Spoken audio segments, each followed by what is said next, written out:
네, 우리 같이 성경 말씀 보시겠습니다. 오늘 말씀 누가복음 12장 8절에서 12절 말씀입니다. 이용주 목사님 말씀 전해 주시겠습니다.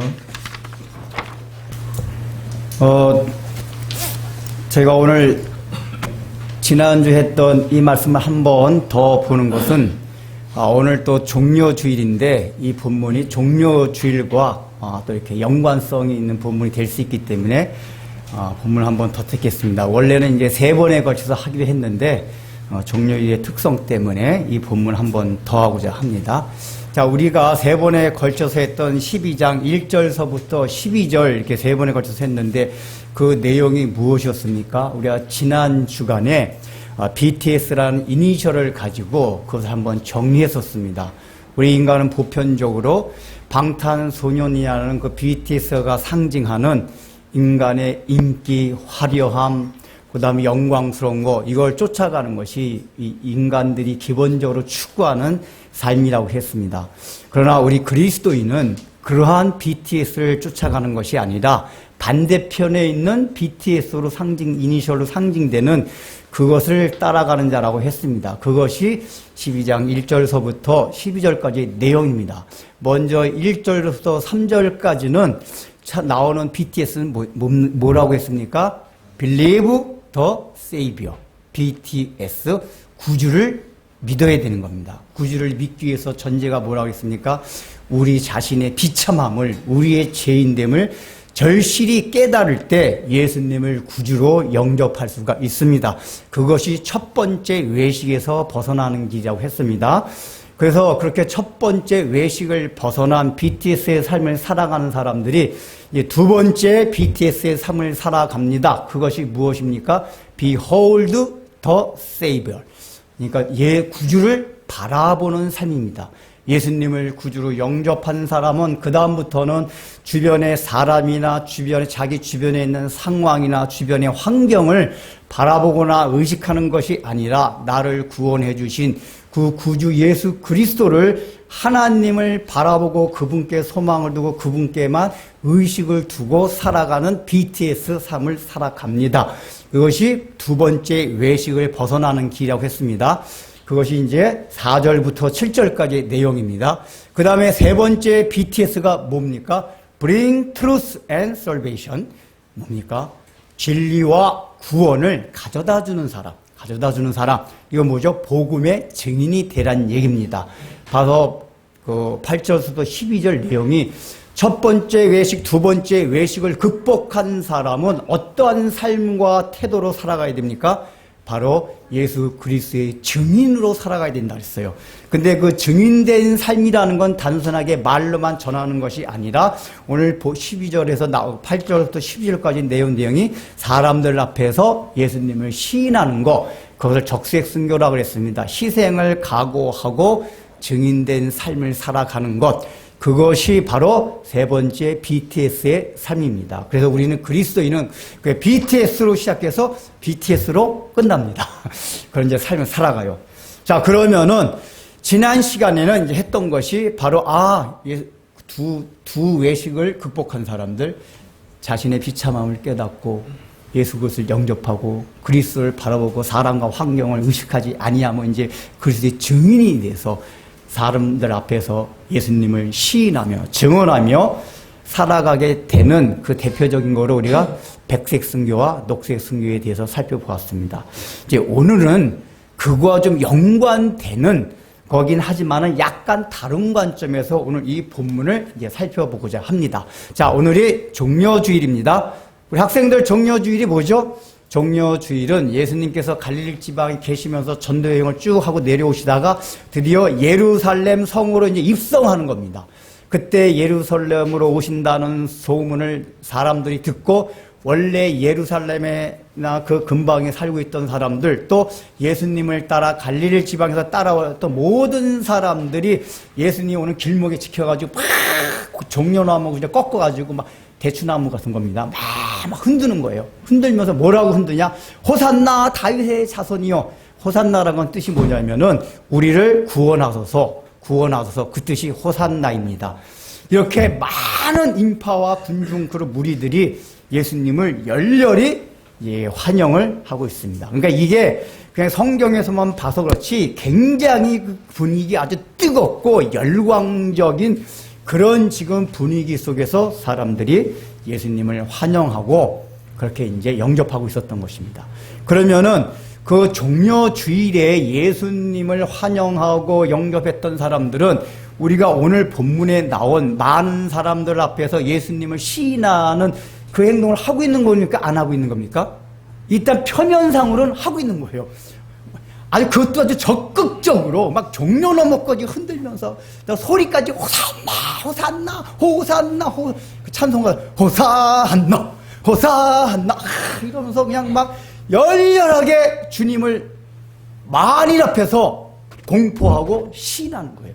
그러니까 표면적으로는 예수님께서 오늘 본문에서 말씀하신 많은 사람들 앞에서 나를 시인하라 이 말씀을 사실은 지키는 것으로 보입니다. 표면적으로. 그런데 우리는 그것이 여러분 가운데 그거 아니라고 한 분은 우린 결과를 알고 있기 때문에 그래요. 무슨 결과죠? 이 사람들이 바로 며칠 뒤에 예루살렘 입성하실 때 하고 나서 바로 며칠 뒤에 예수님이 유대관한테 잡혀가고 로마 제국의 빌라도 총독부에서 재판을 받고 거기서 사형 선고를 받고 십자가의 형장까지 끌고 가는 그 고난과 죽음에 이르는 그것이 딱 닥치자 여기서 예수님을 환영하고 예수님을 시인하고 호산나를 외쳤던 모든 사람들이 다 뿔뿔이 흩어지고 도망가고 그것뿐만 아니라 어떤 사람들은 그 환영했던 사람들이 어떤 사람들은 오히려 예수님을 잡아 죽이라고 십자가에 죽이라고 박해했던 그 무리에 끼게 됩니다. 그러니까 적어도 몇몇 여자 그리고 제자 중에서는 요한으로 보이는 요 정도 딱 몇몇 손꼽을 중 몇몇 사람만 빼놓고는 예수님 제자들조차도 박해는 아니지만 다 딴 데로 도망갔어요. 즉 오히려 베드로는 그래도 수제자답게 예수님을 얼쩡얼쩡거리다 딱 걸렸어요. 여종한테. 당신 나사렛 예수 따라다니는 사람 아니야? 아니야. 내가 나사렛 예수 따라다니는 손에 장을 지신다. 장을 지죠.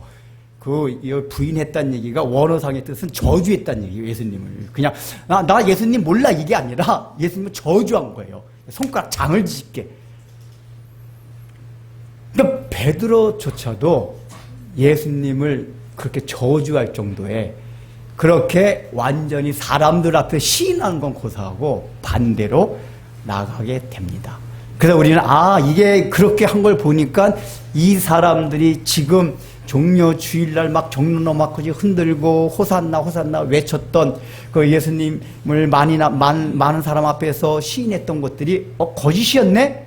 라고 알게 되는 거예요. 결과를 통해서. 그렇다면은 왜 표면상으로는 많은 사람들 앞에서 예수님을 시인한 것인데 실제적으로는 예수님을 시인하지 못하고 더 나아가서는 예수님을 핍박하고 저주하는 그 자리에까지 갔냐 하는 거예요. 우리는 이런 소리를 많이 들어서 대강 다 알아요. 가장 첫 번째 뭐죠? 예수님을 환영했던 예수님을 사람들한테 시인했던 그 사람들이 기대했던 메시아관, 구원관, 신앙관하고 너무 다른 모습이 그 뒤에 펼쳐졌기 때문이에요. 첫 번째, 그들이 기대했던 메시아관은 어떤 메시아관이었습니까? 구약 성경에 예언이 돼 있는데 구약 성경에 메시아가 오서 우리를 구원하신다는 얘기는 예언이 돼 있는데 그분이 고난을 당하시고 이런 말도 사실은 비유적으로 있어요. 이사야서에. 근데 사람은 늘 자기가 어떤 안경을 쓰면 안경대로만 보여요. 그런 건 안 보이고 그 영광스럽게 우리를 구원하신다는 얘기만 다 듣다 보니까 이 사람들이 생각할 때 그 구원가는 뭐냐? 메시아가 와가지고 로마 제국을 다 무찌르고 이스라엘 민족의 그 다른 민족을 다 평정하고 예수님을 왕으로 하고 제자들은 적어도 이렇게 자의정 우의정하고 우리 백성들은 너희들은 우리들의 하인이다 하는 신정국가 예수님을 왕으로 하는 신정국가를 생각한 거란 말이에요. 그러니까 우리가 인간이 똑같이 생각하는 국가의 개념, 나라의 개념을 가지고 메시아를 생각하고 구원을 생각하고 신앙을 생각했어요. 근데 그들이 그렇게 생각했던 그런 신념과 생각과 너무 다르게 상황이 펼쳐지니까 기대감에 어긋났다 그 얘기입니다. 그 기대감 때문에 실망이 완전히 다른 쪽으로 변한 거예요. 그러니까 이 얘기는 우리에게 무엇을 알려주냐. 여러분 보세요.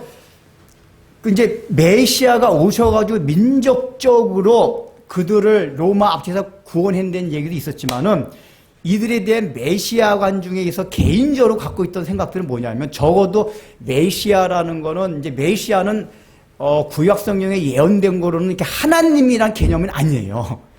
다만 하나님의 능력을 덧입혀줘서 우리를 구원해 줄 수 있는 어쨌든 초자연적이긴 한데 하나님은 아니지만 구약 성경에 있는 그 지식으로 그러나 그분이 굉장한 하나님으로 더 있는 능력을 가지셨고 그 능력을 가지면 분명히 우리를 구원해 주신다. 민족적으로도 있지만 개인적으로도 우리를 구원해 주신다. 그 구원이 뭐였죠? 너무 가난해요. 그 당시에 모든 서민들은 하루에 두 끼도 뭐 한 끼 겨우 먹을 정도 대부분 다 가난했어요. 우리의 경제적 가난으로부터 우리를 구원해 주시고 또 그 당시에 많은 질병들이 있었어요.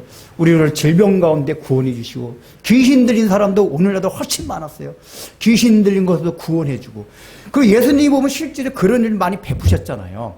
근데 제가 이걸 설교 시간에 늘 많이 강조했는데 우리 성경은 그것만 모아서 기록을 해놨기 때문에 예수님 맨날 기적 일으키고 했던 것을 보이는데 실제적으로 안 그랬다 그랬죠.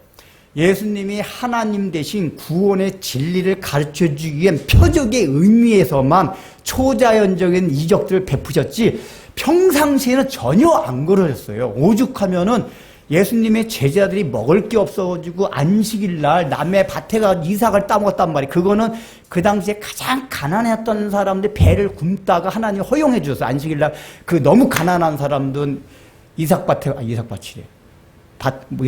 밭에 가서 이삭을 따먹어도 된다. 근데 제자들이 얼마나 먹을 게 없으면은 남의 밭에 가서 이삭을 따먹고 그것 때문에 바리새인들 공격받고 했단 말이에요. 그러니까 그때 사람들 아니 우리 예수님 오병이어의 기적을 베푸신 분이 그 사랑하는 제자들 이렇게 쫄쫄 굶고 있는데 그 궁상맞게 그 남의 밭에 가가지고 따먹게 내버려 두셔.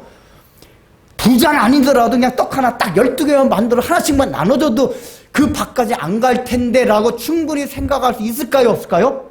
충분히 있죠. 왜요? 오병이어 기적 베푸신데. 그리고 많은 병자를 고치셨잖아요. 근데 지금 분명히 예수님께서 그 병자를 고치는데 왜 지금 당장 내 집안에도 병자가 있어요. 귀신 들린 사람이 있어요. 이 병자를 안 고쳐주시냐 그 얘기예요. 그러니까 예수님이 일으켰던 초자연적인 모든 행적들이 실제적인 나의 상관은 아무 상관이 없어요. 여러분 그게 오늘날도 마찬가지고 예수님 때도 마찬가지고 예수님 때 이게 기적을 베풀었다 해가지고 모든 예수님을 따랐던 사람들이 그 기적이 다 있었던 게 전혀 아니에요. 전혀 아니에요. 예수님이 그런 능력이 있는 분이었지만은 제자들의 헌금을 관리하는 사람을 따로 뒀잖아요. 뭘 둬요? 예수님이 뚝딱하면 금놔라 뚝딱하면 다 생길 텐데 그 헌금 받아가지고 가론유다가 재정부 다 적고 이렇게 행정적으로 그 왜 필요해요? 누가 헌금하는 거 가지고 운영이 됐다 그 얘기란 말이에요. 예수님이 그냥 어디 하늘에서 돈 뚝 해가지고 하신 게 아니라 그 얘기는 뭐냐? 예수님도 우리가 일반적으로 생각하는 상식과 이성의 그 선 안에서 계속해서 3년간 공생애를 사셨다 그 얘기예요. 다만 성경의 복음서 기자들이 이렇게 기록해 놓은 거는 그분이 어떠한 분이 알려주기 위해서 그렇게 일어났던 것만 다 모아놔서 기록을 했기 때문에 평생 이렇게 늘 했던 거로 우리가 착각을 하는데 그게 아니에요. 근데 지금 이 사람들은 이제 왜 안 하나 궁금하다가 드디어 예루살렘에 입성하신다는 얘기 듣고는 이제 드디어 일을 이제 드디어 짱 하고 이제 로마 제국 한번 탁 그냥 로마 군병들 그냥 하늘에 천군 천사 뽑아서 쫙 그냥 쓸어버리고 우리 신정 국가인 하나님의 선택받은 우수의 민족 우리 각 개인도 경제적으로 이제 각자가 가난했었는데 이제 새끼밥도 주고 그리고 이제 뭐 귀신 들린 사람 나가기도 해주고 모든 가정마다 이제 그렇게 해주시겠구나 민족적으로나 개인적으로나 그런 기대감을 가졌던 거예요. 근데 이게 그건고사하고 점점 더 예수님이 가는 거 보니까 잡혀가요. 여러분 이 모습을 잘 상상을 해봐. 우리 그냥 글로만 읽으니까 그게 실감이 안 되는데 지금 여러분이 엄청 막 저를 존경하고 막 하늘 막 숭상하고 그러는데 그래서 뭐 능력도 제가 막 그냥 능력 막 기적 베풀고 막 그런다고 해요. 근데 갑자기 막 군인들 경찰인들이 들이닥치고 야 윤재 누구야 해가지고 막 잡아가 포수 탁 묶고서 이 새끼! 이러면서 잡아간다는 것을 여러분 구경해봐요. 마음이 어떨 것 같아요? 비참해지고, 저 뭐야? 이게 글로 읽는 거와는 달라요. 실제로 예수님이 유대 관한테 잡혀가 로마, 자기들이 개가책인 로마 궁전한테 잡혀가지고 포승줄 묶이고 거기다가 막 쟁취질 맞고, 오늘날에도 막 포승줄 묶고 그러면 얼마나 사람이 처량해 보여요. 그걸 잘 우리가 생각을 해야 돼요. 그러니까 그걸 딱 보는 순간, 이게 뭐야 이거? 예수님 왜 저래? 이거 너무 우리들도 저렇게 안 잡혀가는데 예수님 왜 저래? 그 비참함, 이런 것들 때문에 예수님께 실망을 한 거예요. 그 기대감이 실망으로 바뀐 거예요. 여러분들 미국의 그 필립 얀시라는 작가가 지은 책 가운데 하나님 당신께 실망했습니다 라는 책을 아십니까? 본 적 있으세요? 그럼 갖고 나서 보세요. 그 책 제목이 하나님 당신께 실망했습니다. 그 얘기예요. 이게 무슨 얘기냐? 이제 그게 미국 사회를 기준해서 하는 건데, 그럼 미국 사회나 우리 한국 사회나 인간이 살아가는 사회 다 공통적인 게, 그리스도인이 공통적인 게 뭐냐? 하나님께 다 실망하며 살아간다는 얘기예요. 하나님 당신께 실망했습니다. 지금 이스라엘 이 백성 호산나를 외치며 예수님을 환영했던 이 군중들이 다 예수님 당신께 실망했습니다. 그래서 떠났고, 그 실망이 극에 달한 사람들은 예수님 죽여!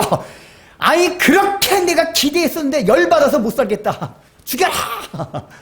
죽여라. 이렇게 변한 거예요. 그러니까 우리가 거기서 생각할 게 뭐냐? 자기가 기대했던 메시아, 자기가 기대했던 구원, 자신들이 기대했던 신앙과 기대에 어긋났기 때문에 그렇다. 그다음 두 번째 뭐냐? 자, 봐봐요. 예수님 이렇게 환영 안 하다가도 막 옆에 뒤에 앞뒤가 전부 다 호산나 막 이러잖아요. 그러면 자기가 하게 될 것 같아요? 안 하게 될 것 같아요? 하게 돼요. 그걸 군중심리라 그래요. 일단은 내가 막 엄청 적극적으로 막 반대하지 않냐 주변에 다 오면 나도 모르게 들썩들썩해요. 제가 이제 강도사 시절에 우리 그 중고등부 애들 맡았는데, 이제 학생 우리 교회가 조그만 교회에서 아이들이 몇 명 안 되니까 그 중고등부 연합수련을 데려갔거든요. 이제 그 연합수련에 가면 엄청난 찬양 이게 막 사운드 파워들 있잖아요. 나는 막 그 귀에 가사 하나도 안 들리고 막 가요 듣는 것 같아가지고 막 듣다 괴로워가지고 나왔어요. 그냥 가사로 들리면 좋은데 그냥 하도 사운드가 크다 보니까 가사는 안 들리고 그냥 막, 근데 저는 막 그 애들과 함께 하려고 막 이게 참고 막 안고 하다 결국 막 머리가 아파가지고 나중에 나왔는데, 애들 옆에서 보니까 이러고 난리가 났어요. 막 와! 호산나! 뭐 해가지고 내가 끝나고 애들아 다 와봐. 너희들 뭐 아까 이렇게 찬양할 때 은혜 받았어요. 무슨 은혜 받았니? 몰라요. 왜 아까 펄펄 뛰었어? 그냥 기분이 좋아서요. 이게 군중심리예요. 그래서 이게 이렇게 대중 집회 같은 데는 그런 군중심이 잘 일종이에요.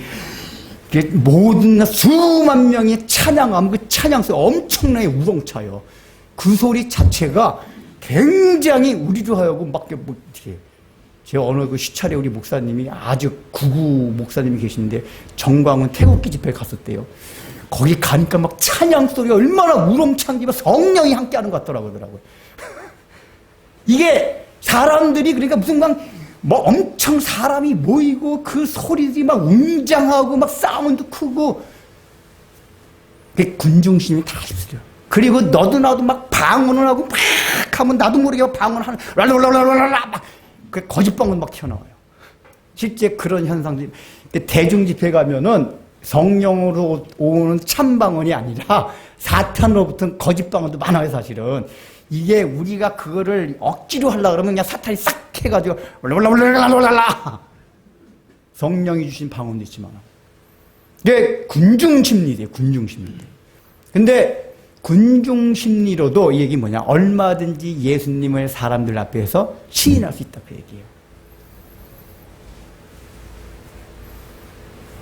이 사람들이 만약에 자기 주변에 한 명도 예수님을 환영하는 사람이 없어요. 자기 혼자만 예수님이 메시아라는 걸 알고 너무나 환영하고 싶어서 자기 혼자 참나. 혹시 그럴 수 있었을까요? 그런 사람이 진짜예요.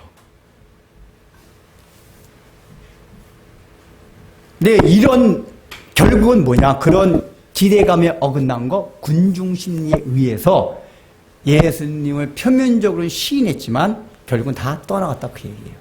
그럼 그게 2000년 전에만 있는 얘기냐 그 얘기예요. 그거는 역사적으로 계속 반복되어 왔고 오늘날에도 반복되어서 우리 교회 안에 그대로 나타나고 있어요. 자, 첫 번째인 그 기대감에 어긋난 거. 잘못된 왜곡된 메시아관, 왜곡된 구원관, 왜곡된 신앙관. 우리가 첫 번째 아까 말씀드렸듯이 하나님 당신께 실망했습니다. 이거 얼마나 많은가요? 우리가 그것 때문에 시험 들고 신앙의 힘이 떨어지고 어떤 사람은 교회를 안 나오기조차 하고 하나님 당신께 실망했습니다. 왜 그렇죠? 아니 성경에 도대체 하나님이 천지를 지으셨다고 부활도 하셨고 뭐 나중에 재림도 하시고 병도 고치고 온갖 능력은 다 있는 분 같은데 실제 나의 개인적인 삶에서는 그러한 능력이 하나도 안 나타나요. 왜 그거 경험하지 않으셨어요?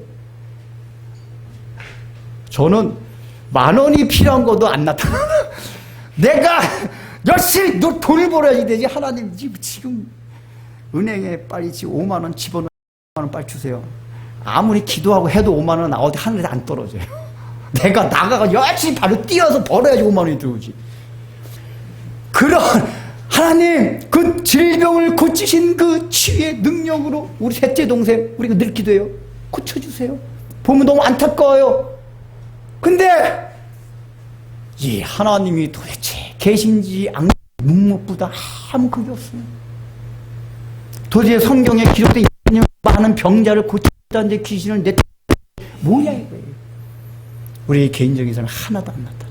그래 우리는 그 기대감에 어긋나요. 그건 왜냐? 예수님을 잘못 알았기 때문에 그래요.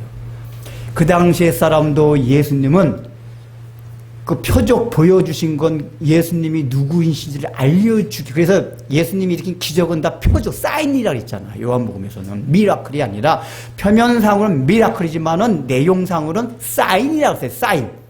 의미가. 오늘날도 마찬가지예요.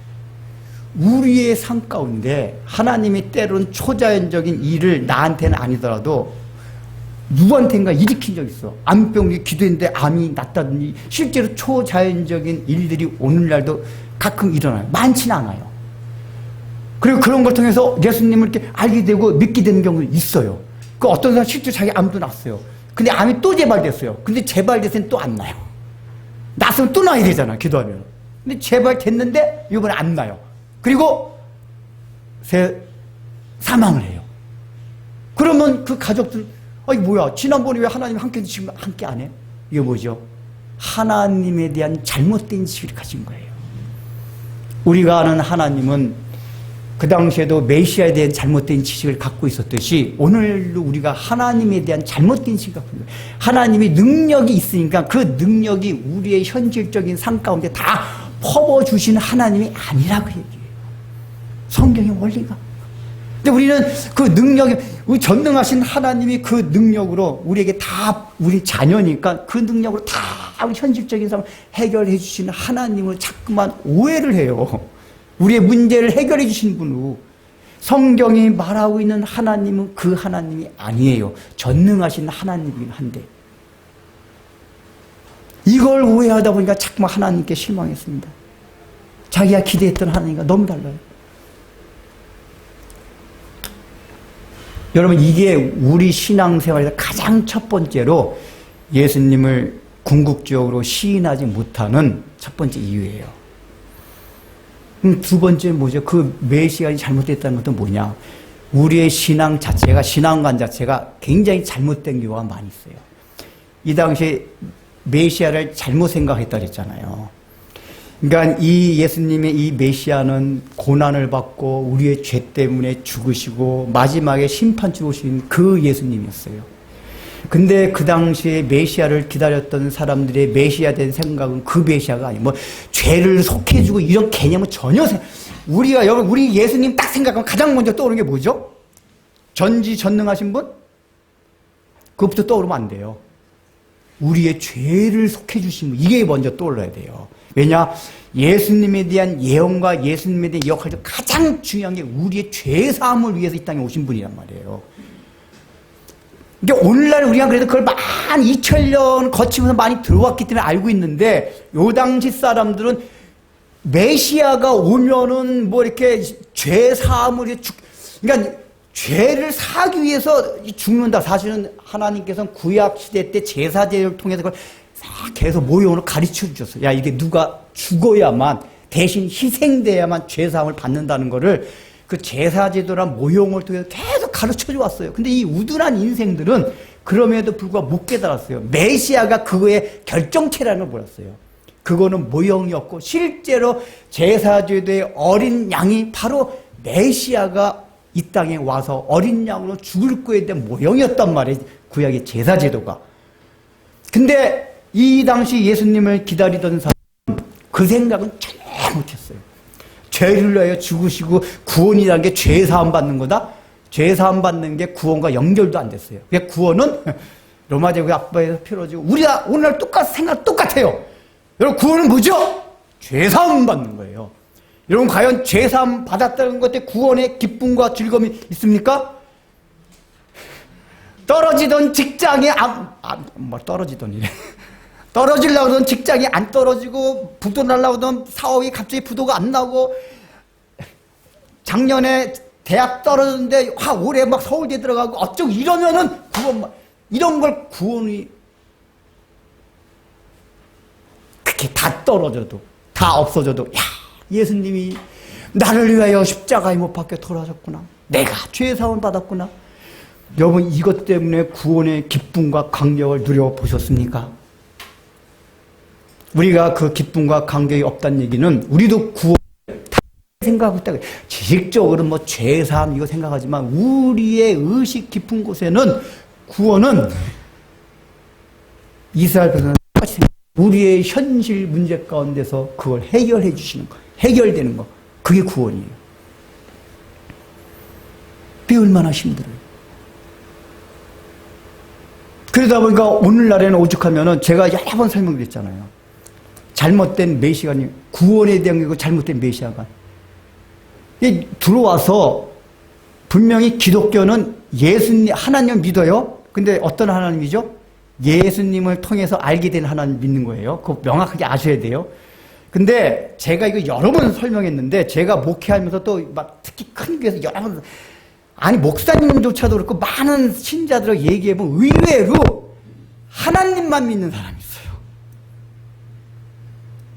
잘 이렇게 생각하셔야 돼요. 예수님의 속죄와 사죄의 은총을 통해가지고 알게 된 하나님을 믿는 게 아니라, 여러분, 유대교도 동일한 인격적인 여호와 하나님을 믿습니다. 이슬람교도 알라신을 믿습니다. 그들 가운데도 하나님이 나를 인도해 주시고, 나의 선한 길로 함께 하시고 동행해 주시고, 우리의 기도를 응답을 해 주시고, 그런 개념들이 다 있어요. 근데 여러분 잘 들어봐요. 목사님이 하는 설교까지 그런 건 굉장히 많아요. 무엇을 마실까 먹을까 염려하지 말라, 하나님 다 해주시라, 걱정하지 마라. 이게 안 좋다는 게 아니에요. 이것도 복음 내용이 있는 건데, 우리가 그런 내용에만 함몰돼 있어요. 이게 왜 그러냐 하면은, 우리가 처음에 교회에 와서 기독교 신앙을 접하게 되는 계기는, 접촉점은 다 종교성이에요. 종교성. 인간은 유한해요. 약해요. 시간 안에 갇혀 있어요. 그래서 삶이 너무 공고하고 힘들 때는 뭔가 어떤 절대자한테 의지하고 싶은 마음이 있어요. 그게 영혼이 있기 때문에 그래요. 그러니까 우리가 짐승과 인간을 구별하는 가장 시금석이 뭐냐? 영혼이 있냐 없냐, 종교성이 있냐 없냐 거예요. 아프리카의 흑인들 열도 못 세는 침팬지보다, 진짜 아프리카 식인종 가운데 침팬지보다도 이 IQ가 안 되는 그 있대요. 그 종족이. 열도 못 넘어간다면서요. 세다가 5 넘어가면 못 센대요. 침팬지보다 못한. 근데 여러분, 침팬지나 그런 사람들도 다른 게 뭔지 아세요? 그 사람들은 5은 못 세는데 고목나무에 빌고, 막 강에다 빌고, 달신 빌고, 태양신다 빌어요. 침팬지는 아무리 IQ가 뛰어도 안 빌어요. 종교성이 없어요. 인간은 하나님의 형상으로 영혼이 있기 때문에 종교성이 있어요. 예수님들도. 그러니까 그런 종교성이 있기 때문에 그런 종교성이 복음과 접촉점이 돼요. 뭔가 의지하고 싶어요. 그 교회 나보니까 너무 좋아요. 그전에 아시는 어느 분은 자기 교회 나가면 너무 평안해진대요. 왜 그러냐니까 이 큰 교회인데 파이프 올겐 있잖아요. 찬송 파이프를 쫙 울리면은 막 눈물 나고 너무 마음 평안히 그 한 주간 동안 막 지지고 볶고 살다가 그분 편에 일요일 날 교회 가가지고 그 파이프 올겐 다 은은하게 다 깔리면 그냥 마음이 평안해진대요. 그리고 파이프 올겐 소리가 교회가 안 된다. 아니 그게 나쁜 건 아니에요. 그런 걸 통해서 교회 오게 되는 계기가 될 수 있단 말이에요. 그 종교성이라는 게 의지하고 싶어서 직장 떨어진데 점이라도 보고 싶은데 우리 여름 기사도 그랬죠. 예수 안 믿을 때 그냥 삶이 힘들고 하니까 막 점도 안 믿는 사람이 점이라도 볼까 하니까 야, 점 보려면 그 하나님 차라리 하나님 교회관이 낫잖아요. 뭔가 이게 의지하고 싶으니까 그게 좋아요. 그렇게 왔어요. 그러면 그때부터 교회에서 뭘 가르치게 되냐? 우리가 죄인이고 우리가 어떻게 하나님과 분리가 되었고 그래서 구원받아야 되고 예수 그리스도를 영접해야 되고 그래서 사죄의 은총을 누려야 된다. 이걸 계속해서 가르쳐야 돼요. 근데 이걸 가르치려다 보면은 이게 경험이 안 되면 그게 굉장히 어려워요. 개념이 따분해요. 기독교 역사를 보면 이런 설교가 초대교회 청교도 시대 때만 강했어요. 근데 부흥 시대 때는 모든 게 죄와 구원의 설교였어요. 이게 청교도 시대도 그렇고 미국 대각성 운동 때 그 설교들 보면 다 죄와 심판과 부활과 천국에 대한 설교만 있었어요. 근데 이게 자꾸만 하다가 이게 정착화되고 제도화되다 보면 안정이 되다 보면 이제 목사님들 입장에서는 이게 교인이 자꾸 늘어나야 된단 말이에요. 그러니까 그런 설교는 교인들 졸아요. 안 와요. 그러니까 자꾸만 성경을 윤리, 도덕적인 교훈, 인생의 지혜 이런 거 자꾸 적용을 한단 말이에요. 그런 건 귀에 쏙쏙 들어와요. 근데 이 죄속함에 대한 얘기는 거듭나지 않으면 이해도 안 되고 귀에 들리지도 않아요. 이게 국어사전적인 의미에서 어려워서가 아니라 개념 자체가 우리가 이해 안 된다 그 얘기예요. 근데 오늘날 기독교 가운데 하다못해 제 목사님들하고 얘기해보면 이런 경험 없이 목사님 되는 분들이 있어요. 예수 그리스도를 통해서 사죄함의 은총을 받았다는 거. 제가 얼마나 그걸 강조해왔어요. 근데 그렇게 신앙이 안 되면은 결국은 예수님과 상관없는 떠난 적이라게 돼요. 그래서 여러분들 올바른 교회를 선택하는 가장 기본적인 시금석이 뭐냐? 이런 복음이 선포되고 있느냐 아니냐예요. 그 전에 누가 우리 교회는 목사님 청령 결박해 하고 물질에 깨끗하고 우리 교회 사랑 있고 그거 아니에요. 물론 복음적인 교회는 그래야 돼요. 제가 늘 얘기하는 거냐, 금은 반드시 반짝이고 빛나요. 그러나 반짝이고 빛난다고 해서 금이 아니에요. 다 금이 아닌 것 가운데도 반짝이고 빛나는 게 너무 많아요. 근데 우리는 자꾸 반짝이고 빛나면 다 금으로 생각한단 말이에요. 아니에요. 그 표적이 뭐냐? 금의 본질 중에 순돌바에 되듯이 가장 본질이 뭐냐? 예수 그리스도의 십자가의 은총, 사죄함, 이게 교회에서 강조되고 있느냐 아니냐 그거라면 재혁이 한번 물어보더라고. 재혁이 우리 교회 처음 나와가지고 다른 게 전혀 몰라. 근데 우리 교회가 다른 교회랑 다른지 뭐예요? 많이 있어요. 많이 있는데 그래 우리 교회 사랑도 있고 청년 겨울밖에 살라고 그러고 지난주에 했던 좁은 길을 걸어가다. 근데 좁은 길을 걸어가는 시작이 뭐냐? 예수 그리스도를 알고 그분을 나의 구주로 영접하는 데서부터 좁은 길이 시작된단 말이에요. 단순하게 그저 하나님이 우리를 인도하시고 하나님께 의지하고 종교성 가지고 하면 구원 못 받아요, 여러분들. 그거 확실히 하셔야 돼요. 내가 구원받은 줄 알고 있다가 그래요. 근데 그런 거는 이게 다 그냥 딱 들려. 그렇지. 아이고 신이 하니까 좀 도와주시면 좋지. 그래도 마음의 평안이 있지. 종교라는 건 마음의 평안을. 그러니까 기독교를 왜 믿냐고. 그래 마음의 평안을 얻으려고. 당연히 예수 믿는 마음이 평안해져. 그러나 평안해지려고 믿는 게 아니에요. 이해를 잘 하셔야 돼요. 믿으면 평안해지지만. 왜 오늘날에 보면은 제가 그 전에 총교도서를 많이 읽어봤는데 그때 그러니까 신학생들도 총교도서 읽기 되게 싫어하더라고요. 내가 얘기해 보면은 막 따분히 죽겠대요. 맨 십자가, 속죄, 막 이런 얘기만. 그러니까 오늘날의 목사님이 지금 설교 보면 너무 재밌거든요. 왜냐, 이렇게 인생의 지혜 같은 거, 막 이런 재밌는 내용이 너무 많아요. 그러니까 그걸 싹싹 들어와요. 근데 총교도서 지금 막 700페이지, 800페이지 맨날 예수님 속죄가 어떻고 사죄가 어떻고 맨 이런 얘기만 나오니까 지겨 죽을라 그래요.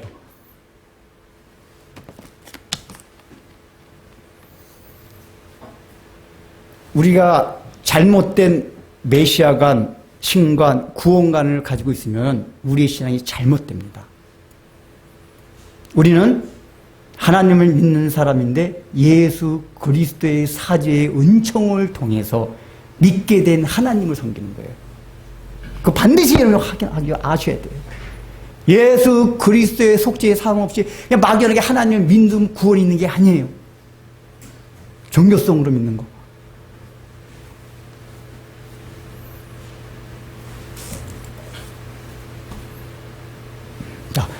자, 그럼 이제 그 잘못된 메시아가 그렇단 말이에요. 그러면 그 다음에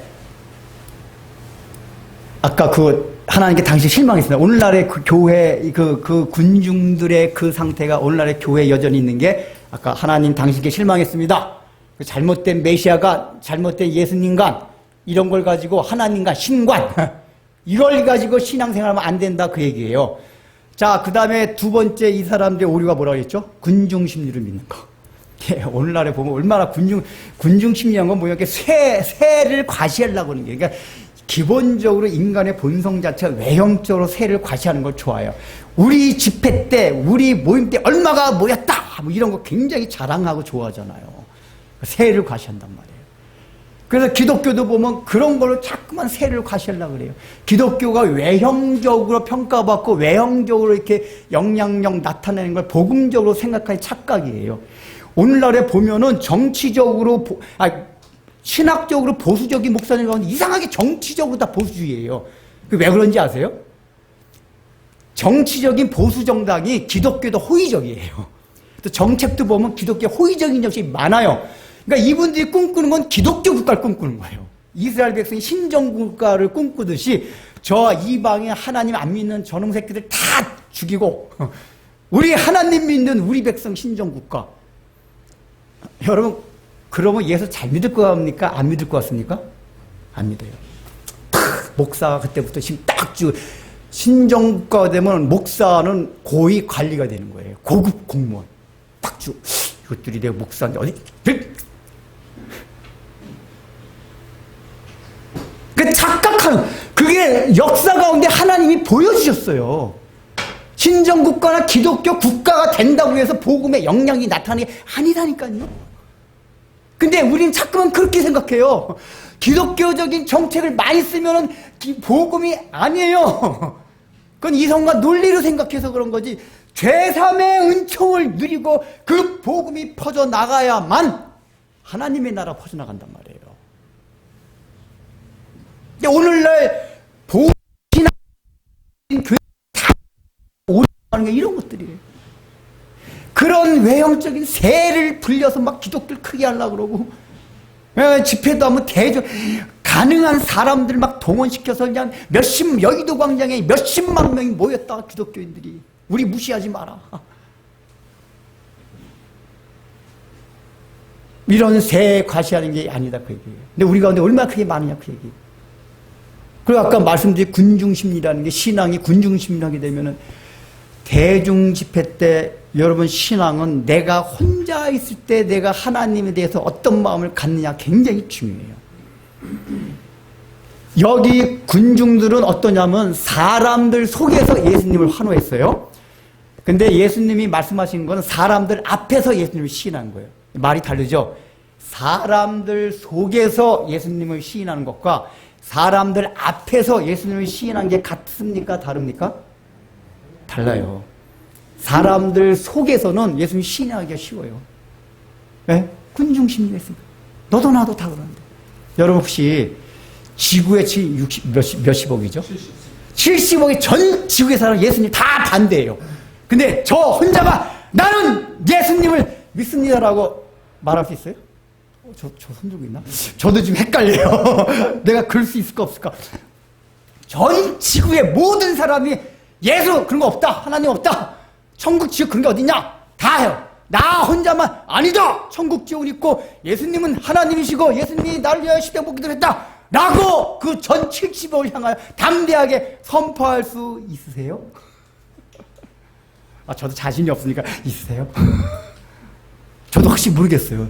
사실은 70억 전 인구가 그렇다면 이게 우리는 어떻게 보면 사람들 속에서 예수를 믿을 수 있어요. 사람들 앞에서 믿는 게 아니라. 그래서 아까 말했듯이 이렇게 교회가 막 찬양이 막 웅장하게 나오는 뭔가 은혜를 받는 것 같고, 은혜 아니에요. 그냥 감동이, 음악적 감동이.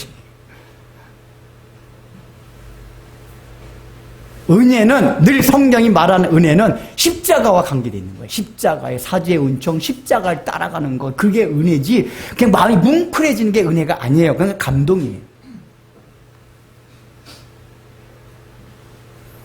근데 우리 목사님도 그렇고 얼마나 그런 군중심리 이용하기 다 좋아요. 저도 그거 모르는 게 아니거든요. 딱 보면 군중심리 이용 방법도 있어요. 근데 그게 성경적이지가 않아요.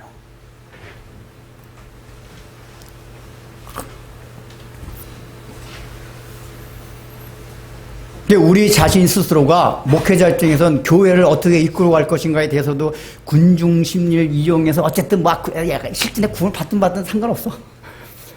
나 목사님들 이게 걱정이 되나 안 되는 거야. 이게 진짜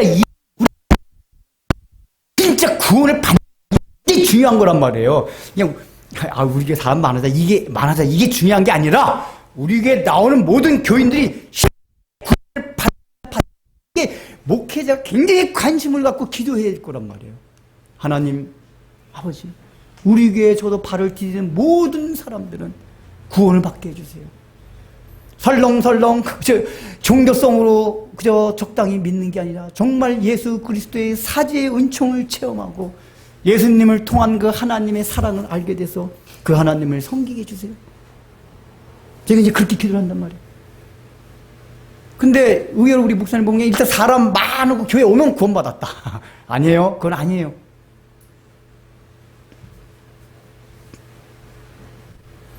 그리고 우리가 각각 개인적으로는 내가 혼자 있을 때 예수님을 강력하게 시인할 수 있는지 없는지를 잘 살펴봐요. 그 사죄의 은총이 나를 감수하려고 예수님 감사합니다. 나의 죄 때문에 돌아가셔서 감사합니다.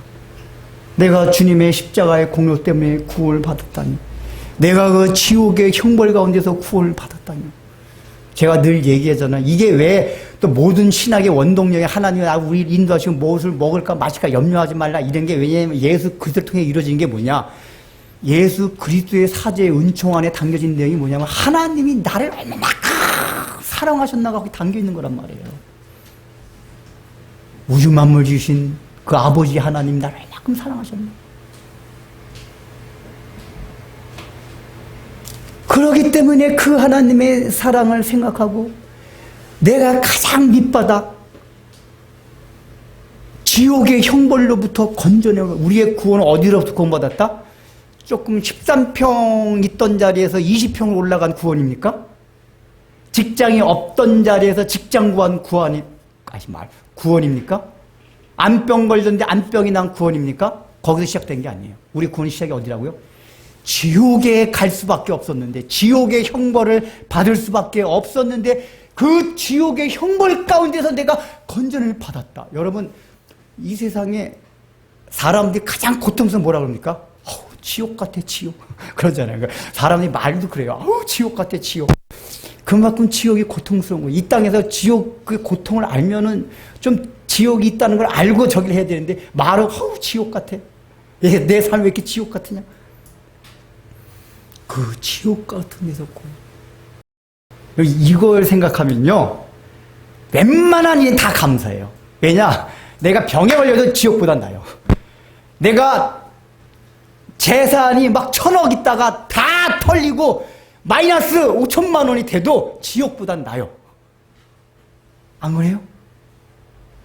인간 구원의 시작 자체가 지옥의 형벌로부터 구원받다 의식이 딱 자리 잡으면은 만사의 감사가 나와요.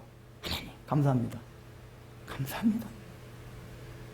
내가 장애자랄지라도, 내가 얼굴이 못났다 할지라도, 내가 머리가 그냥 IQ가 침팬지 IQ라 할지라도, 하나님, 감사합니다. 왜요?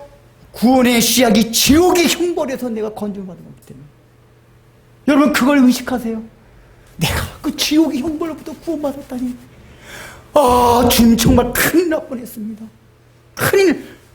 그러니까 이렇게 지옥까지 생각 안 해도 자기가 굉장히 인생으로도 가장 비참한 가운데서 예수님을 영접하게 되면 감사가 더 나와요. 같이 여러분이 얼굴이 맞으셨는데 그렇죠. 죽고 싶었대요. 그때 한창 예수 믿기 전에 막 하나님 반대하고 우리 옛날에 기독교 반대하는 삶이 너무 힘드니까 죽고 싶을 정도로 거의 지옥이죠. 그러니까 인생도 그런 고통 가운데서 구원받으면 구원의 시작이 거기란 말이에요. 근데 단언 우리 여름 집사님 그거보다 더 못한 인생을 안 내려가요. 그럼 이게 그냥 그러니까 우리의 인생적인 표면적인 삶도 그거보다 더 못하게 내려가지 않게 돼 있어요. 그러니까 항상 어떻게 될 수밖에 없죠? 감사해요. 내가 구원의 시작보단 다 나요. 아무리 못해줘도. 그러니까 인생에서 시작도 그렇단 말이에요. 구원의 시작이. 이 예수님의 사주의 은총, 지금 시간이 없어 다 설명할 수 없는데 이런 건 로마서 강의해야 되면 자세히 하게 되는데 로마서 강의 언제 하게 될지 모르겠는데 이거 누가복음 하다가 은퇴하지 않을래나 지금 이렇게 속 들어보면 누가복음 끝내고 은퇴할 것 같아요. 지금 로마서 강의를 한번 하고 로마서나 구약의 욥기서 같은 거 한번 강의하고 끝나고 싶은데 모르겠네. 하여간 누가복음 얘기해서 이게 나오고 또 욥기 다 나와요. 원래 다 나오는데 하여간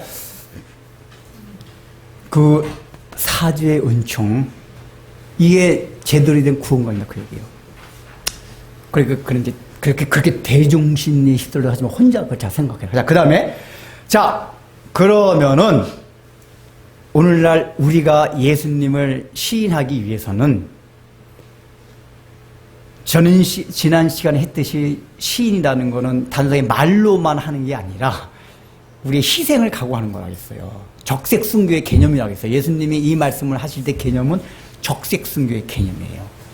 그래서 우리도 주님 앞에 시인할 때는 적색순교의 개념, 나를 희생하면서 이게 따른 거거든요. 근데 예를 좀 봅시다. 만약에 그 당시에 종려주일날 예수님 환영했던 무리들이 지식은 알았어요. 야, 예수님은 그런 메시아가 아니라 우리를 죄 가운데서 구원해 줄 뿐이고 고난받아 죽으셔. 이 지식을 알았다고 가정해봅시다. 야, 그랬을 때도 실망할까요, 안 할까요? 그래도 실망해요. 몰랐을 때보다는 덜 알 수 있지만은 실망해요. 왜요? 지식은 아는데 자기 마음으로 원하지 않기 때문에 그래요. 마음으로. 그렇지. 우리 교회 다니시는 여러분 다 그렇지 않나요? 우리는 지식적으로는 다른 교회 교인보다 신앙의 원리나 구원의 도리를 비교적 잘 알고 있어요. 왜냐? 그렇게 설교해왔기 때문에. 근데 제가 늘 하는 얘기지만 그렇다고 여러분들이 다른 교회 교인들보다 주님이 원하셨던 십자가를 지고 뭐 자기를 희생하고 헌신된 삶을 살아갑니까? 라고 묻는다면 똑같아요. 거의 좀 낫겠죠 그래도? 우리가 조금 나야죠 그래도 맨날 소리가 듣는 소리가 그런데 그렇죠? 저보다 그러지 아멘이. 저보다 직장 생활에서 예수 믿는 사람이 얌체같이 그 정도 아니죠? 교회 다니는 왜 이렇게 얌체 같은지. 교회 다니는 사람들이 헌금하지 말고 얌체같이 굴지 말고 그냥 밥 한번 사요. 이거 나 헌금하려고 꼬부추 들지 말고 그 꼬부터 줄 거 가지고 밥 사요. 밥. 다른 사람. 여러분은 안 그렇죠 그래도 이제 적어도. 근데 지식이 알았다 해도 못 그래요. 왜요? 그 길을 가기가 싫어요. 그래서 주님을 지난번에 했던 게 주님을 그냥 마음속으로만 시인하고 있으면 희생이 안 되는데 많은 사람들 앞에서 시인한다는 건 희생이라고 했잖아요. 직장을 내놓고 거래처가 끊기고 나가서 목숨까지 위험해지는 게 바로 주님을 망하는 사람 앞에서 시인한 거였어요. 그렇다면은 오늘 이 종려주일의 무리를 그걸 대입시켜 보면은 그 사람들의 마음이 어떻게 가지돼? 야, 지식을 알아라. 그래, 예수님을 따라가는 길은 그냥 메시아로서 영광 그게 아니라 그 십자가의 대속을 생각하고 우리도 그 주님의 뒤를 십자가를 지고 따라가는 거다.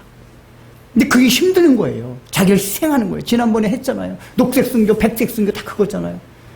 그럼 그렇게 따라가겠다는 결단을 하고 본능은 그걸 거부하지만 우리가 그걸 따라가기 위하여 어떻게 해야 돼요? 성령의 능력에 의지해야 된단 말이에요. 이 본문에서 예수님께서 성령의 능력에 대해서 말씀하잖아요. 왜냐? 많은 사람 앞에서 예수님을 시인하는 게 인간의 의지와 힘으로 안 되기 때문에 그래요. 그래서 예수님이 성령을 얘기하는 거예요. 성령의 능력으로만 가능해요. 그래서 우리가 지식은 알았어요. 우리는 그게 기독교가 아니다. 그게 복음이 아니다. 여러분 다 아시죠? 복받 이 땅에서 잘 먹고 잘 살고 땡땡거리는 게 하나님의 뜻이 아니에요. 어떤 게 하나님 뜻이라고요? 십자가를 지고 우리도 주님같이 나를 희생함으로 하나의 미랄이 되어서 다른 사람들 구원하고 하나님의 나라를 이 땅에 구현시키는 게 우리를 향한 하나님의 뜻이에요. 근데 우리 지식적으로 알았어요. 이제 그래서 맨날 비판은 차라리 저 기복신앙. 우리 교인들이 설교도 저 기복신앙. 그 비판 너무 잘해요. 근데 우리도 사실은 마음은 기복신앙 따르면서 머리는 기복신앙. 근데 지식으로만 아니라 이제 마음으로까지. 마음뿐만 아니라 내 가슴에서 이제 내 팔다리로 옮겨주고 실제로 실행할 때까지. 근데 그게 잘 안 돼요. 그러니까 어떻게 되죠? 성령님의 능력을 강구하고 주님. 너무 힘듭니다. 주님의 다른 건 내가 이 기량은 이제 너무 잘합니다. 저 교회에서들 하는 것같이 이때 잘 먹고 잘 살고 뭐 형통하고 어쩌고 저쩌고 그게 아니라고 주님 내가 너무 잘해. 유목사가 맨날 소리 질러대고 그래가지고 이게 딱 아주 제가 알고 있습니다. 근데 제 마음은 그게 아니거든요. 제 의지는 그게 안 돼요. 성령님 도와주세요. 성령님 도와주세요. 성령님이 추상적인 그 개념이 아니에요. 성령 실제로 계신 분이에요. 우리 눈에 안 보이는 분이지. 성령님이 하신 일이 그 일이란 말이에요. 우리가 인간의 의지와 이성과 논리로 할 수 없는 걸 대신 해주신 분이 성령님이에요. 그래서 예수를 믿는 것도 여러분 우리 의지를 못 믿어요. 예수님이 인간인데 어떻게 그걸 하나님을 어떻게 믿어요? 인간의 논리가 이상 아무 설명도 안 돼요. 오직 성령이 그 마음을 감동해줘야만 예수님이 하나님이신 믿게 돼 있어요. 마찬가지로 우리가 이 땅에서 십자가를 지고 자기를 희생하고 좁은 길을 걸어가는 것 우리의 본성과 우리의 마음으로는 안 돼요. 그래서 우리는 성령의 능력을 의지해야 돼요. 결국 우리가 이런 설교를 들으면서도 그렇게 살지 못한다는 얘기는 성령의 능력을 강력하게 아주 간절하게 구하지 않아서 그렇단 말이에요. 하나님, 성령, 분명히 예수님께서 성령을 통해서 그렇게 약속해 주셨는데 그 성령님의 능력이 저의 마음을 장하게 해주세요. 그 성령님의 능력이 저의 삶을 이끌게 해주세요. 그러니까 이런 얘기가 제자들이 성령을 몰랐잖아요. 그래서 그 성령을 알게 하려고 실제로 오순절 성령 강림 때는 어떻게 성령이 강림하셨죠? 실제로 물리적으로 횃불 같은 모양이 막 나타나, 성령이 이렇게 임재하실 때 횃불 모양이 막 나타났어요. 왜냐? 그 당시 사람들이 그걸 안 보여주면 성령 절대 안 믿어. 눈에 보이지도 않고. 왜냐? 구약 성경에서 성령님 개념은 없거든요. 하나님만 나오지. 예수님이 처음으로 보혜사 성령이 얘기했단 말이에요. 너희를 도와주리라. 내가 가면 성령이 오셔서 너희와 함께하리라. 제자들이 처음에 그게 뭔 말인지 몰랐을 거예요. 그러니까 성령님의 그 실체 자체를 알게 하시려고 초대교회 때 오순절 때 사도들이 기도하는 가운데 성령이 강림하신 건 실제로 물리적으로도 막 불꽃 모양 같은 불이 확 내려오는 걸 보이게 하셨단 말이에요. 왜요? 이게 성령이 임재하신 거다. 너희들 지금 역사 가운데, 너희 이스라엘 역사 가운데 성경에도 그게 안 나타나고 잘 몰랐지. 지금 예수님께서 말씀하신 그 성령이 지금 임하고 있는 거다. 그리고 그 증거로 막 외국어 방언이 터졌잖아요. 성령이 강림한 다음에. 그게 다른 의미도 있지만은 그것도 초자연적인 거잖아요. 베드로는 갈릴리 말을 하는데 로마 사람은 로마 말로 알아듣고 헬라 사람은 헬라 말로 알아듣고 이디오피아 사람은 이디오피아 말로 다 알아들어요. 성령이 강림하시니까. 하나님께서 그때는 성령이라는 분이 어떤 실제로 성령께서 계신다는 걸 알려주시기 위해서 초대교회들이 그렇게 역사하셨단 말이에요. 오늘날에 굳이 그럴 필요 없어요. 우리가 믿음을 받아들이면 돼요. 이미 초대교회에서 다 경험했잖아요. 근데 하나님 또 할 뻔하면 또 내려주세요. 불꽃 한 번. 요즘도 너무 원하면, 여러분 성령으로 방언 너무 원하면 그렇게 해보세요. 저 한번 방언 해보고 싶거든요. 그 대신 기도는 묵상기도하면 안 됩니다. 방언을 원하시면 통성으로 기도를 해. 일단 통성에서 가짜로 처음부터 옛날에 어느 부흥 강사 목사님 갔더니 할렐루야를 계속해서 하래. 방언 터진다고. 할렐루야 할렐루야 할렐루야 할렐루야. 그러면 랄랄랄랄 할렐루야 전부 룰룰룰루. 이것은 사입이에요. 성령으로 하는 감동은 말은 해야 돼요. 왜냐면 입으로 하는 거니까. 내가 통성으로 정상적으로 얘기를 하는 거예요. 얘기를 하는데 성령이 확 혀를 꼬이게 해가지고 방언 터지게 하는 거란 말이에요. 그러니까 여러분들이 전 주님 방언이 있어야 성령님이 계시다는 걸 믿겠는데요. 방언 좀 터지게 해서. 그러면 여러분이 기도하실 때 통성으로 기도를 하세요. 통성으로 간절하게 성령님 한번 증거를 보여주세요. 그럼 방언이 삽니다. 저도 해봤는데 저는 어차피 그걸 믿기 때문에 아무 의미가 없어요. 지금도 말하다 보면 나올 때가 있어요. 근데 그거 아무 중요한 의미가 아니에요. 어차피 저는 성령님 믿어요. 계신 거를. 성령이 존재한다는 거. 큰 의미가 없어요.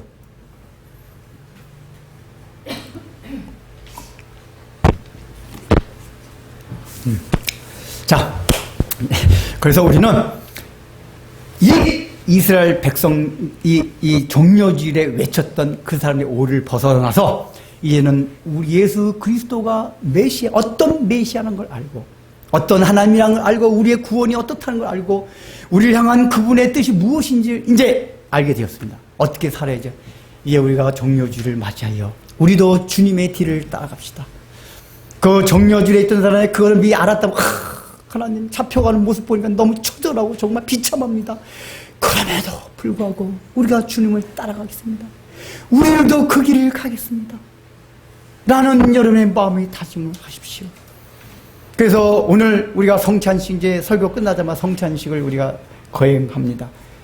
왜 성찬식을 오늘 종려주일을 오늘 거행합니까? 종려주일의 환호 소리가 성찬을 통해서 고난의 깊은 진리의 세계로 들어갈 수 있도록 오늘 우리가 성찬식을 하는 겁니다. 성찬식을 통해서 십자가 이런 의미였구나. 단순하게 대중 속에 파묻혀서 자신들이 기대했던 메시아 하나님을 생각하며 환호했던 그것이 아니라 그건 종려주일이었고, 이 성찬식이란 이 기점을 통해서 십자가가 이런 것이었구나. 우리의 죄 사함을 위해서 피를 흘렸구나. 그렇다면 이 하나님의 나라가 우리도 십자가를 지고 가는 삶을 살겠구나. 그래서 오늘 성찬을 통해서 여러분들이 종려주일의 외침과 호산나 이 환호가 십자가의 일을 생각하며 주님의 고난 앞으로 더 가까이 가는 그런 시간들이 되기를 주의 이름으로 축원합니다.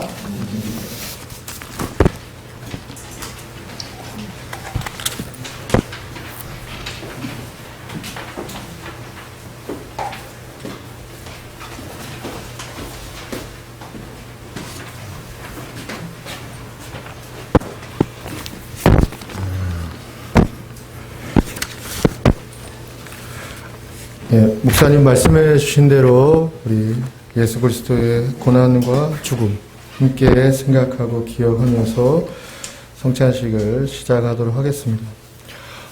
오늘 우리는 아브라함과 다윗에게 약속하시고 예수 그리스도의 피로 확증하신 새 언약의 식탁에 초대받았습니다. 성찬은 하나님께서 자기 백성을 포기하지 않으시고 끝까지 함께 하시며 통치하시겠다는 언약적 신실함을 확인하는 자리입니다. 주권자이신 하나님 앞에 그분의 백성으로서 겸비함과 감사함으로 나아갑시다. 우리 다 같이 함께 찬송가 149장 주 달려 죽은 십자가. 이 주 달려 죽은 십자가는 찬송가 가운데 예수님의 고난과 죽음에 관계한 십자가에 대해서 아주 좋은 가사로 우리 가운데 교훈을 주는 찬송입니다. 우리 가사 생각하며 주 달려 죽은 십자가 같이 찬송하겠습니다.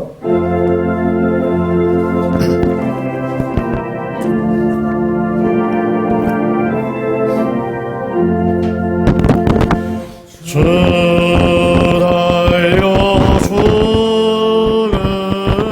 십자가 우리가 생각할 때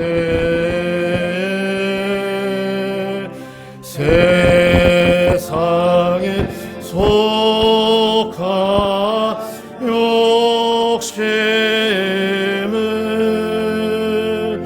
헛된 줄 알고 버리네.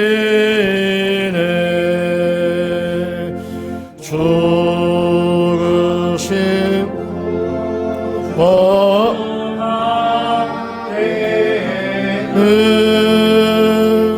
사랑을 말게 하소서.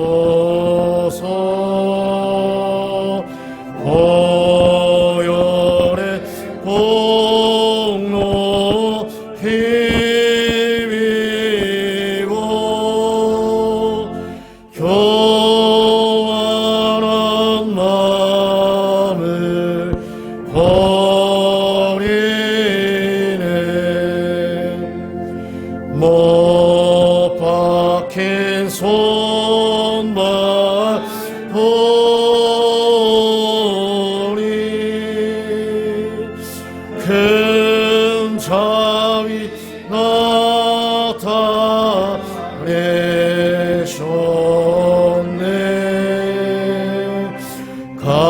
가시로 만든 멸류관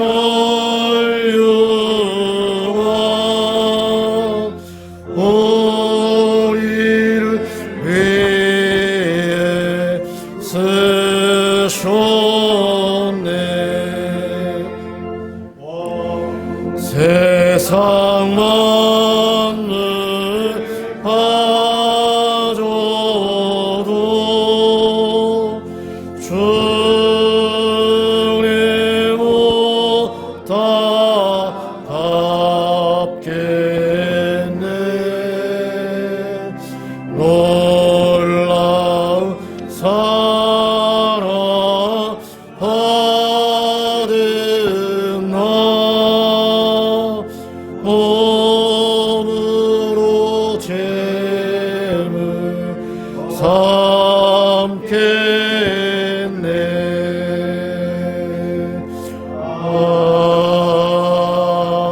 아멘. 같이 함께 기도하시겠습니다. 역사의 주관자이신 하나님 아버지, 아담의 실패에도 불구하고 노아, 아브라함, 모세와 다윗을 거쳐 끊임없이 우리를 당신의 백성 삼으시려 언약의 은혜를 허락하여 주셨음을 감사드립니다. 특별히 오늘 육신을 입고 이 땅에 오셔서 하나님의 말씀, 언약의 모든 요구를 온전히 성취하신 우리 주 예수 그리스도를 바라봅니다. 이 떡과 잔을 대할 때 우리가 하나님의 다스림을 받는 언약 공동체임을 기억하게 하옵소서. 성령의 임재 속에서 이 예식을 통해 우리의 영혼이 소생하게 하시고 하나님 나라의 백성다운 삶을 살기로 결단하는 시간이 되게 하옵소서. 우리 주 예수 그리스도의 이름으로 기도드립니다. 아멘. 성경은 구약과 언약, 하나님의 언약으로 선포되어진 하나님의 말씀입니다. 그리고 성경의 그 모든 언약은 그리스도의 십자가에서 완성되었습니다. 주님께서는 잡히시던 밤 전에 이 잔을 드시면서 내 피로 세우는 새 언약이라 말씀하셨습니다.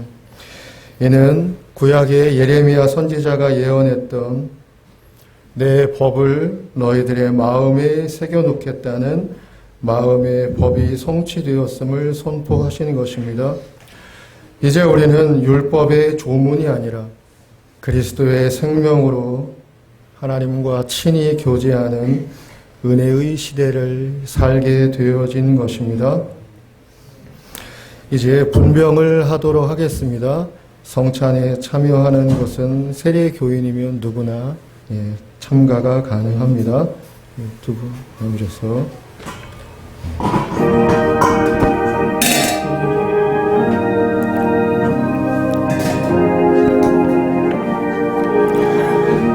이 떡을 받으십시오.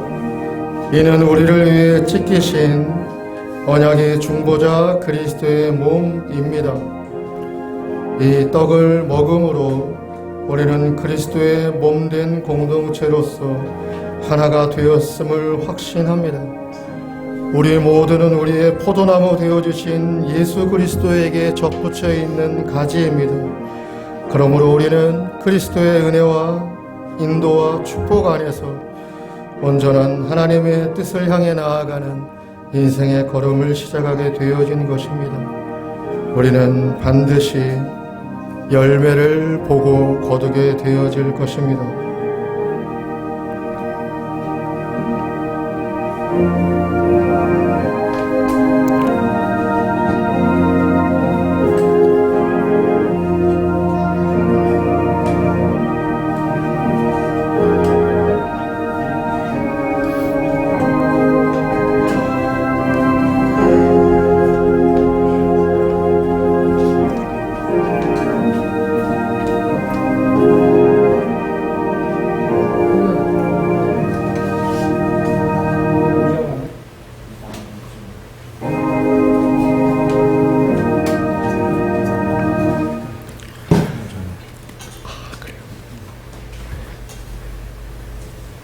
이어서 우리 분잔을 하도록 하겠습니다. 우리 같이 함께 분잔에 세례교인 이상이신 분은 다 참석하도록 하겠습니다.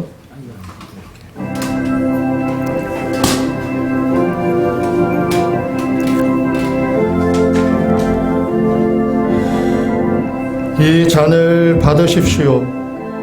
이는 우리 죄를 씻기 위해 흘리신 하나님의 독생자 예수 그리스도의 새 언약의 피입니다. 이 피로써 우리는 사죄와 속죄를 받게 되었고 하나님의 소유된 백성이 되었으며 하나님은 우리의 헌금은 예수님을 향한 우리의 믿음입니다. 헌금은 예수님을 향한 우리의 순종입니다. 헌금은 예수님을 향한 우리의 따름입니다. 이 헌금 위에 은혜와 자비를 하나님의 축복을 더하여 주시옵소서. 예수님의 이름으로 기도드립니다. 아멘. 이제는 우리 주 예수 그리스도의 은혜와 하나님의 그리스도를 향한 우리를 사랑하심과 성령의 역사하심으로 믿음의 은혜와 확인을 갖게 해주신 은혜 위에서 우리 모두 그리스도의 십자가의 보혈의 피 안에서 사죄받았음을, 용서받았음을, 구원받았음을, 지옥의 형벌에서 건짐받았음을 다시금 되새기고 마음으로 기억하고 하나님 앞에 고백하며 그리스도를 시인하는 삶을 살 것을 다시 한번 마음에 다짐하고 머리 숙인 진리의 빛 교회 성도님들의 신앙과 삶 위에 이제로부터 영원토록 함께 있을지어다.